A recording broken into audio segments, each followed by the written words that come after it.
उमेश नाम का एक लड़का था जो अपनी माँ से बहुत प्यार करता था। कोई भी बात या काम बिना माँ से पूछे नहीं करता था। गांव के सभी व्यक्ति उसकी खूब तारीफ किया करते थे। दोनों माँ बेटी की चर्चा दूर दूर गांव में फैली हुई थी। अब वो समय भी आ गया था जब सोमेश की शादी हो जाती है। कुछ महीने तो बहुत ठीक था। उसके बाद सोमेश अपनी पत्नी को लेकर दूसरे शहर में चला जाता है और अपनी माँ से कभी कभी मिलने आता है।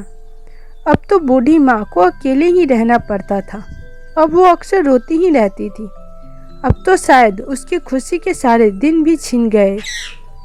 काफ़ी दिनों के बाद सोमेश से उसके दोस्त ने पूछा, यार पत्नी के आते ही माँ को छोड़ दिया?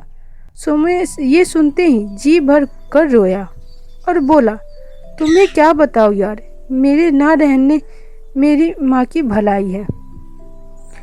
मेरी पत्नी मेरे ना रहने पर माँ के साथ बहुत दुर्व्यवहार करती थी, उन्हें मारती पीटती भी थी।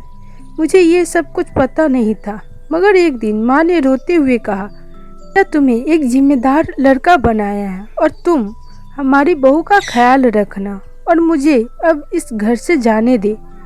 माँ की बात सुनकर मुझे लगा मुझसे सब कुछ छीन गया हो। फिर मैंने माँ को अपनी कसम देते हुए बोला, क्या हुआ माँ, मुझे सब कुछ सच बताओ। मेरी माँ ने कहा, बेटा सब कुछ सही था, पर बहू ने मुझे मांस खाने को मजबूर कर दिया। जब नहीं खाई तब उसने ज़बरदस्ती मांस खिला दिया। बेटा मुझे ये सब नहीं सहा जा रहा। इतना कहकर जाने लगी और बोली, तुम्हें मेरी कसम, तुम मेरी वजह से बहू को कुछ कहा या उसे छोड़ने की बात की तो तुम मेरा मरा हुआ मुंह देखोगे। बस इसलिए मैं ही पत्नी को लेकर अलग चला गया ताकि घर जिसका है वो ही भला घर से बाहर चली जाती। इसलिए मैं माँ से बोला, तुम यहीं रहो, इसी घर में रहोगी, क्योंकि माँ के साथ रहूँ या ना रहूँ, मगर माँ की खुशी ही मेरे लिए सबसे बड़ी खुशी है।